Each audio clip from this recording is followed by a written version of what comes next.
আমাদের breakfast bread omelette. এখন বাজছে 9:20, গাড়িতে বসে গেছি। হ্যালো এভরিওয়ান, সবাইকে স্বাগত আলিপুরদুয়ার ভ্রমণের চতুর্থ পর্বে। গত পর্বেই আপনাদের সাথে শেয়ার করেছিলাম কিভাবে আমরা চিলাপাতা জঙ্গল থেকে বক্সা ফোর্ট পর্যন্ত পৌঁছেছিলাম। সেই পর্ব যারা এখনো দেখেননি দেখে জানাবেন কেমন লাগছে আমাদের এই জার্নি। 11:07 বাজে। পারবো তো দাদা? হ্যাঁ, নিশ্চয়ই পারবেন। শখ করে এসছি, পারবো না মানে? 0 পয়েন্ট থেকে হাঁটা পাহাড়ি পথ, ছোট ছোট রেলিং করা রয়েছে। এই হচ্ছে রাস্তা। নিচেটায় দেখো পুরো মেঘে ঢেকে গেছে। শর্টকাটের চক্করে আমি আর উপর দিকে মাথা তুলে তাকাতে পারছি না, শুধু বাপরে বাপ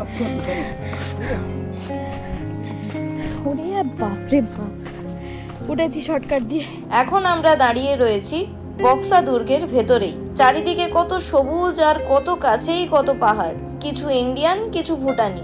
উত্তরবঙ্গের পাহাড়ি অরণ্যের বুক চিরে দাঁড়িয়ে আছে এক ইতিহাস, বর্ণময় স্মৃতিচিহ্ন, বক্সা দুর্গ। প্রাকৃতিক সৌন্দর্যে ঘেরা এই দুর্গ শুধু পাহাড় ও জঙ্গলের নয়, তা একসময় ছিল ব্রিটিশ বিরোধী সংগ্রামের নীরব সাক্ষী। দেশভাগ, বিপ্লব, রাজনৈতিক বন্দীদের কাহিনী সবই যেন মিশে আছে এই প্রাচীন প্রাচীরে।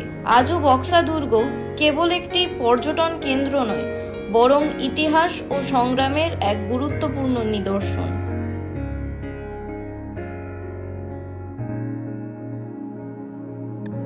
ওই যে উপরে তার পিছনে লেপচাপা। ঠিক আছে, এখন চেষ্টা করতেছি আমরা যাওয়ার, যদি সময় আছে কি নাই সেটা ফোনে একটা হয়ে গেল। ওখানে থেকে আমরা রওনা দিচ্ছি, বক্সা ফোর্ট থেকে আমরা বেরোচ্ছি। এখন আমাদের পথ রইল লেপচাখা, আমরা সবাই যাচ্ছি। চলো। রোভার্স পয়েন্ট, ভুটান যাওয়ার রাস্তা, ওই যে গোল মাথাটা ওইটাই হচ্ছে যাওয়ার রাস্তা। না, আমাদের ওই টাসিগাঁও অবধি যাওয়া যাবে। উপরেরটা টাসিগাঁও, তার নিচে হচ্ছে লালবাংলা গ্রাম দেখাচ্ছে, ছোট একটা বাড়িঘর দেখা সাদা।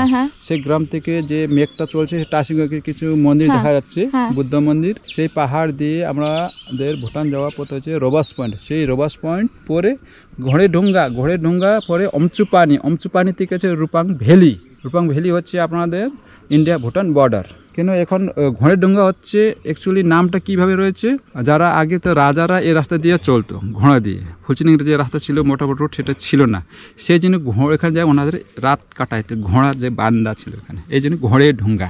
এখান দিয়ে মানে শুধু লোকাল লোকেরাই যেতে পারে? লোকরা যায়, টুরিস্ট যেতে দেয় না। টুরিস্টদের কোনো এলো নাই, ফরেস্ট থেকে কোনো পারমিশন দিবে না। শুধু টাসিং অবধি আপনার যাইতে পারবে। আচ্ছা, আগে ওখানে ভুটান লোক এখানে আসতো, আমরা যাইতাম, এখন ওটা সিল হয়ে গেল, বন্ধ হয়ে গেল। আরে তেরি সুন্দর গাছ, কিন্তু গাছের গুঁড়ি নেই। আমাদের সাথেই রয়েছেন আমাদের গাইড দাদা মিস্টার প্রকাশ থাপা। ওনার পায়ে একটা জোঁক কামড় দিয়েছে, ভয় তো পেলেনই না, উল্টে হাসি মুখে বললেন, জোঁক ধরেছে, খেয়েছে, আমার একটু রক্ত আমি দান করলাম জোঁককে। যারা জোঁকরা অনেক জঙ্গলে থাকে তারা খাওয়া নাই, এই জন্য আমি নিজের থেকে আমি দিয়ে দিচ্ছি। এবং রক্তদান হচ্ছে পৃথিবীর সবচেয়ে সেরা দান। আর নেই তো, কামড় দিয়ে চলে গেছে তো, চলে গেছে, আমি জানি। আমি হলে তো অবশ্যই অনেক ভয় পেতাম, কিন্তু ওনাকে দেখে বেশ অবাক হলাম। এখন উড়োখই গোবিন্দারই নমঃ। জোঁককে রক্তদান মানুষ তো অনেক আছে, তার খাইতে পারে না, ঠিকই আছে। এদিকে লাফাতে লাফাতে ঝাঁপাতে এগিয়ে চললো আমাদের খোকা। হাঁটতে হাঁটতে শেষ দিকে আমার প্রায় জিভ বেরিয়ে এসেছিল। ওদিকে বুড়ো কৃষ্ণা সবসময় আমার আগে। তো বক্সা ফোর্ট ছেড়ে আমরা এখন এগোচ্ছি লেপচাখা যাব বলে, লেপচাখা ভিউ পয়েন্ট থেকে ভিউ দেখবো বলে। পিছনে এরকম কাঠের ব্রিজ করা রয়েছে, কোথাও লোহার ব্রিজ করা রয়েছে, এরকম ব্রিজের উপর দিয়ে আর চারিদিকটা বেশ পাহাড়। চিলাপাতার যে ওয়েদার, তার থেকে কিন্তু আবার এই জায়গাটা বেশি ঠান্ডা তুলনামূলকভাবে। কি রাস্তার অবস্থা!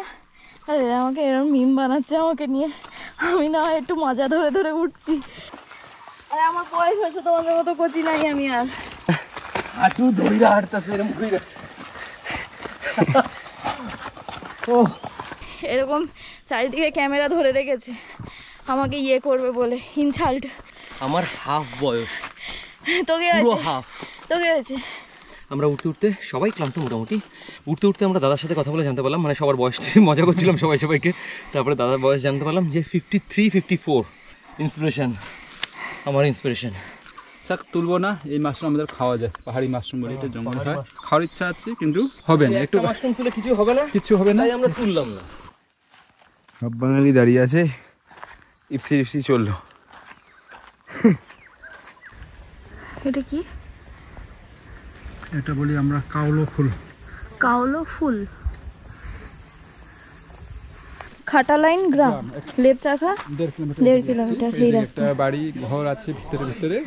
আচ্ছা, পুতকা বলে এটাকে, পিঁপড়া মধু দেখতে পাচ্ছেন এই যে, সেই মধু হচ্ছে আপনার সব থেকে ভালো মেডিসিন। এর জন্য হাঁপানি, টিবি, নিউমোনিয়া, এইগুলা মধু খাইলে ঠিক হয়ে যায়। আর যদি কাটিং করলো, হাতটা কাটলো, এখন লাগালে এটা ঠিক হয়ে যায়। এই মধুর দাম মোটামুটি এখানে এখন চলছে 8,000 টাকা এই রামের বোতলে। ওকে, এগুলো এখানে সবাই দিবে না, এইসব পাহাড়ি মানুষরা এটা ইউজ করে, এটা পাওয়া মুশকিল। এখানে গোলাপি কালারের ধুতরা ফুল দেখতে পাচ্ছি।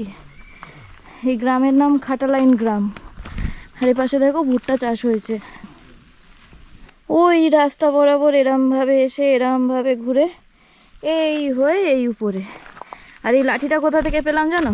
একটা ফ্যামিলি, ওরা ছিল প্রায় 8-10 জন মতো একসাথে, ওরা নিচে নামছিল, ওরা নামছে বলে ওদের এখন লাঠিটা কাজে লাগছে না, তো আমাদেরকে এই একটা করে লাঠি ওদের হাতেরগুলোই দিয়ে দিয়েছে, বললো যে লাঠি হলে তোমাদের সুবিধা হবে, এরমভাবে ভর দিয়ে দিয়ে হাঁটতে পারবে। তা আমি ওদের কথা শুনে এরম করছি, এবার আমার হাইটের থেকে লাঠির হাইট একটু ছোট হয়ে গেছে, যাই হোক চলেগা।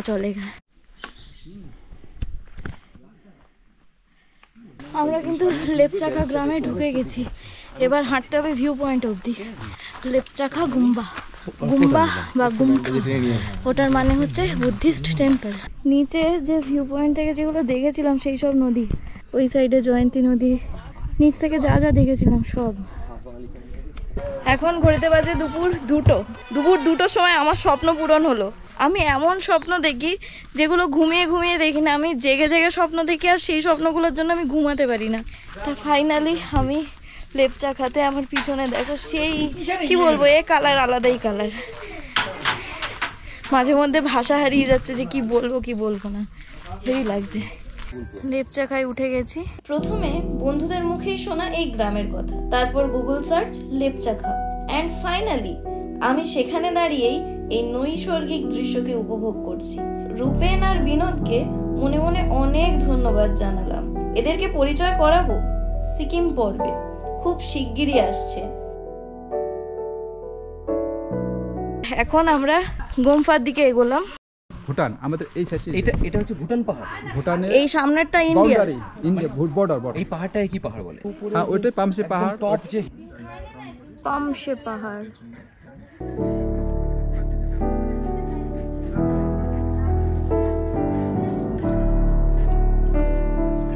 আর এই হচ্ছে মনেস্ট্রি।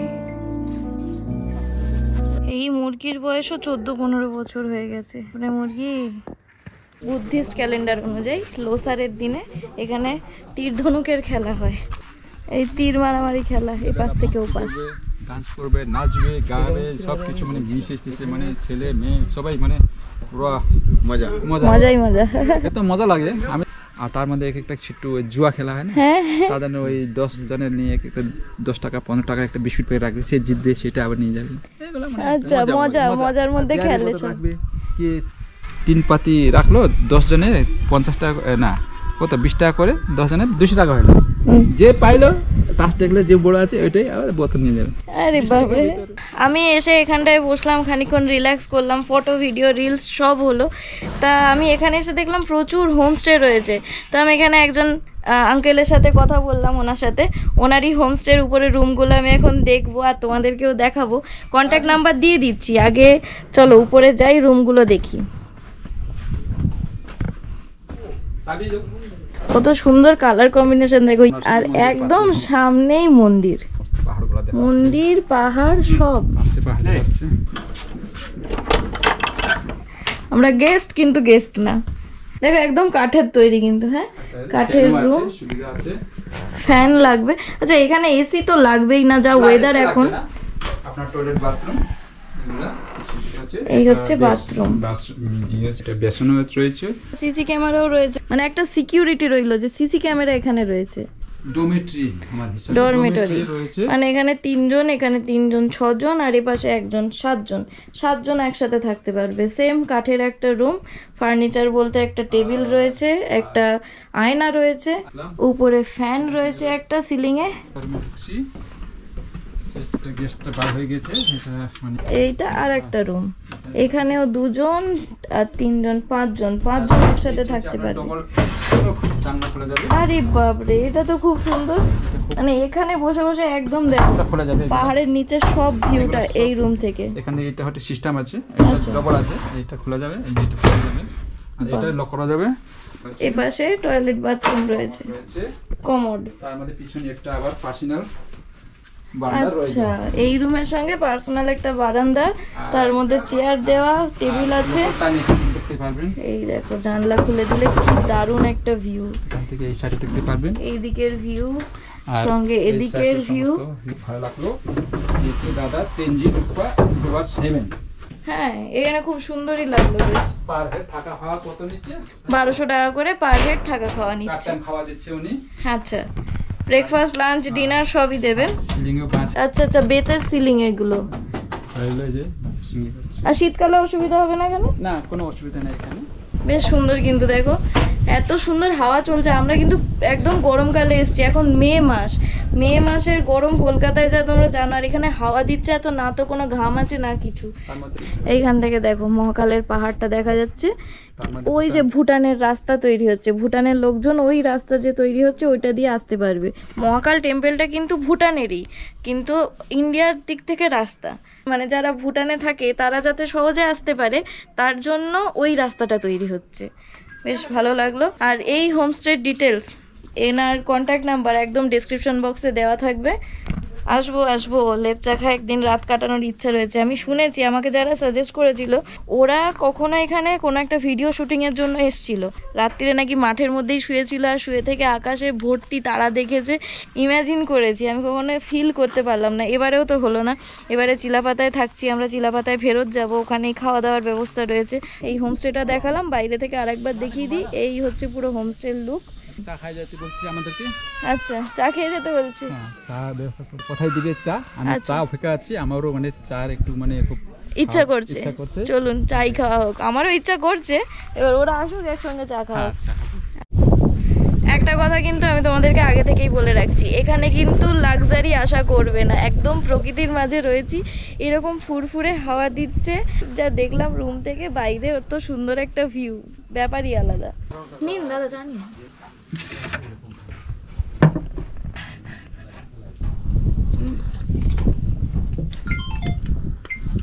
বেশ ভালো। আবার আমি বিস্কুট এমনি খেতে পারি না, দুটোকে একসাথে জুড়ে তারপরে খাই, এরকম মোটা করে। বুঝতে পারছি, আমার মেয়ে ওরকম এরকম করবে, এরকম করবে একবারে। চায়ের আসলে কোনো সময় হয় না, যেমন এখন 3:06 বাজে, কিন্তু সবারই মন বলছিল একটু চা খাই। চা খেতে খেতে একটা নতুন জিনিস জানলাম, এখানে বৃহস্পতিবার দিন কিন্তু গাইড দাদারা থাকেন না। অ্যাকচুয়ালি বৃহস্পতিবার দিনটা ওনাদের ছুটির দিন, ফরেস্টও বন্ধ থাকে। কিন্তু কারোর যদি বুকিং থাকে আগে থেকে, তো তাদেরকে দিয়ে আগে থেকে খবর করিয়ে রাখতে হবে, তাহলে চেকপোস্ট থেকে তোমাদেরকে ছেড়ে দেবে, বা সেই সময় ওখান থেকে কল করে কনফার্মেশন দিতে হবে যে অমুক হোমস্টেতে যাচ্ছ বা থাকছো, এরকম কিছু, তাহলে তোমাকে ছাড়বে। তো বৃহস্পতিবার দিনটা মাথায় রেখো, এলে আগে থেকে কনফার্ম বুকিং করে তারপর এসো। আমরা এখানে অনেকক্ষণ টাইম কাটালাম, তো এখন ঘড়িতে বাজে 4:30। এবার আমরা এখান থেকে ব্যাক করছি নিচে। 5টার মধ্যে আমাদেরকে চেকপোস্টে পৌঁছাতে হবে, তাই একটু তাড়াহুড়ো আছে। আর কোনো টাইম ওয়েস্ট না, তাড়াতাড়ি করে চেকপোস্টে পৌঁছাই। লাস্ট আর একবার তোমাদেরকে ভিউটা দেখিয়ে দিই। আমরা কিন্তু যে বোতলগুলো সাথে করে এনেছিলাম ওগুলো সাথে করেই নিয়ে নামছি, মানে এখানে প্লাস্টিক পলিউশন যাতে না হয় সেই জন্য অনেক রকম চেষ্টা করা হচ্ছে। মানুষকেও একটু তৎপর হতে হবে। জায়গায় জায়গায় ডাস্টবিন আছে, লোকের দোকান আছে, সেখানে ডাস্টবিন আছে, সেগুলোতে ফেলে দাও। এখানে জানো তো, মানে আমরা যে নোংরাগুলো করে যাই, এখানে মাসে একটা দিন করে গাইডরা মিলে পুরো রাস্তাটাকে ক্লিন করে, যাতে এই জায়গাটার পরিবেশটা নষ্ট না হয়। যাওয়ার সময় কত বেশি সময় লেগেছিল, মোটামুটি 5টা বাজতে যায়। এখানে আমাদের একটা ভুল হচ্ছে, 5টা বাজানোটা উচিত ছিল না, 5টার আগে চেক আউট করার মানে নিয়ম। যাই হোক, আমি হাঁপিয়ে যাচ্ছি। এই দেখো Buxa fort. Tata bye bye. আমাদের হিস্ট্রি অমর থাকুক, এই হিস্ট্রি সবাই জানুক। আসছিলাম যখন এই জায়গাটা খানিকটা মেঘ ঢুকেছিল, একটু হেজি লুক ছিল, এখন কিন্তু বেশ ক্লিয়ার।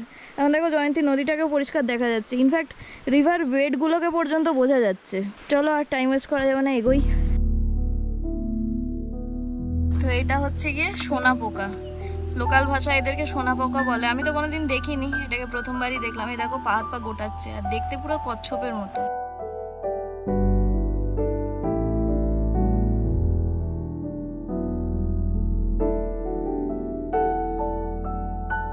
উড়বে ও, উড়বে।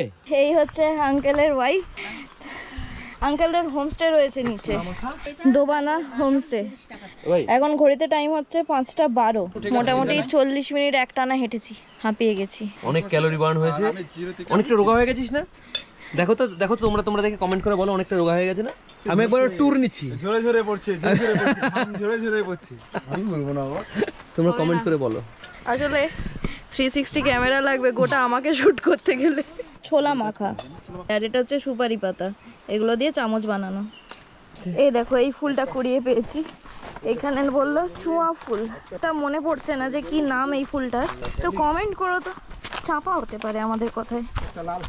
তাহলে ফাইনালি এই গেটটাও পেরিয়ে চলে এলাম লেপচাকা ওঠার জন্য। এই গেটটা এপাশে দেখো সানসেট হচ্ছে, কত সুন্দর ভিউ লাগছে। ভিউ চেঞ্জ হয়ে গেল। এখন টাইম হচ্ছে 5টা 53। ঘড়িতে বাজছে এখন 6টা। 6টার সময় এসে ফাইনালি পৌঁছালাম আমাদের গাড়ির কাছে। এই যে আমাদের গাড়ির সামনে দাঁড়িয়ে প্রায় 12টা নাগাদ ট্রেকিং শুরু করেছিলাম। টোটাল 6 ঘন্টা লাগলো সব মিলিয়ে, যাওয়া আসা, রেস্ট করা, ফটো তোলা, ভিডিও করা, সব নিয়ে। বাবা আমি টলছি, আমার পা ব্যথা করছে। এখন দাদা বলছে যে আরো রাত্রির হোক, তারপর বুঝতে পারবে তুমি। এবার আমাদের গন্তব্য হলো জয়ন্তী। গাড়িতে বাকিটা তখন ঘুমিয়ে, সন্ধে প্রায় নেমে এসছে। ড্রাইভার দাদাও এবার কিছুটা বেশি মনোযোগ দিয়ে ড্রাইভ করছেন। এদিকে আমি বেশ উপভোগ করছিলাম পথের সৌন্দর্যকে। পৌঁছে গেলাম জয়ন্তী রিভার ভিউ পয়েন্ট। 6টা 25 আমরা এসে গেছি জয়ন্তী রিভার বেডের কাছে। জয়ন্তীর ডন নামছে এদিকে। কার কাছে মার খেলেন আজকে? আচ্ছা, ওই চূড়া একটা আমার ঘর আছে, আর ওই চূড়া একটা আমার ঘর আছে। এত বড় পাহাড়ের রেঞ্জ দেখে ও খানিকটা খেপে গেছে। আমার মাথায় ফুলটা আছে আছে মনে হয়। তো ডন বলেছে নাকি? ও নিজেকে বলছে। ওই তো ডন বলেছে নাকি? হ্যাঁ ও ডন। ও হচ্ছে ছোট ডন, আমি তো। আচ্ছা তুমি আসল ডন। ঘুম দিল গাড়িতে বসে, ঘুম থেকে উঠে এবার ঢপ মারা স্টার্ট করলো। এই যে রিভার বেড থেকে এত সুন্দর একখান ভিউ। হিমালয়ের কোলে অবস্থিত অপূর্ব এক সৌন্দর্যের নাম জয়ন্তী নদী। এই নদীটি বক্সা টাইগার রিজার্ভের পাশ দিয়ে প্রবাহিত হয়ে গেছে। পাহাড়, বন আর নদীর মেলবন্ধনে জয়ন্তী এক শান্ত নিঃসর্গময় পরিবেশ উপহার দেয়। জয়ন্তী রিভার ভিউ পয়েন্টে এসে গেছি, ভালোও লাগছে, মজাও লাগছে, কিন্তু আমার পা দুটো আর চলছে না। একদিনে হঠাৎ করে এরকম 11-12 কিলোমিটার হাঁটা, আপ ডাউন সব নিয়ে বলছি, এত হাঁটা একদিনে পায়ের মাসেলগুলোতে স্ট্রেস পড়ে গেছে। তা আমার পিছনে এটাই হলো গিয়ে জয়ন্তী পাহাড়। এখান থেকে কিন্তু ট্রেক করার অপশান আছে, সেটা এখনের জন্য বন্ধ। ছোট মহাকাল ট্রেক আর বড় মহাকাল ট্রেক। এবার ছোট মহাকাল বড় মহাকাল ট্রেকগুলো করতে গেলে ভুটানের সাইডটা পড়ছে, মানে বড় মহাকাল টেম্পলটা কিন্তু একেবারেই ভুটানে পড়ছে।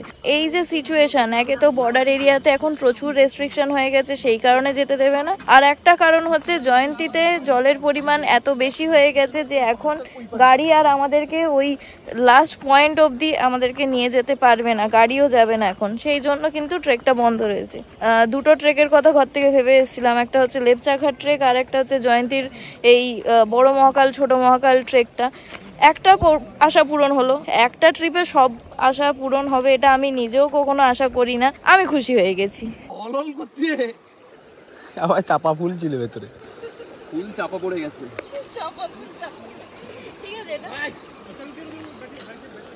জাস্ট দূরে একটা টিম ছোট্ট আলো জ্বলছে, ওইটাই হচ্ছে লেপচাখা, যেখানে আমরা গেছিলাম। মোমোর সাথে দিল কই 1 প্লেট মোমো নিয়েছি। 1 প্লেট মোমো আগে শেষ হয়ে গেছে। আর এই হলো থুকপা, যেটা তিবেটিয়ান একটা খাবার, আগেও খেয়েছি, আবারও খাবো।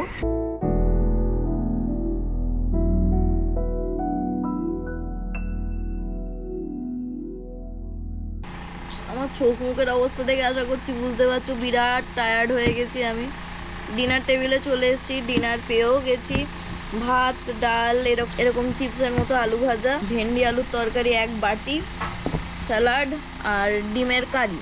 সঙ্গে আরও এক্সট্রা ডিম খেতে চেয়েছি, কারণ প্রচণ্ড আমার পায়ের ডিমগুলো ব্যথা করছে। খেয়ে দিয়ে আর কথা বলবো কি, এখনই গুড নাইট করে দিচ্ছি। ভিডিওটাকে ভালো লেগে থাকলে লাইক, কমেন্ট, শেয়ার, সাবস্ক্রাইব করে দিও। বাই।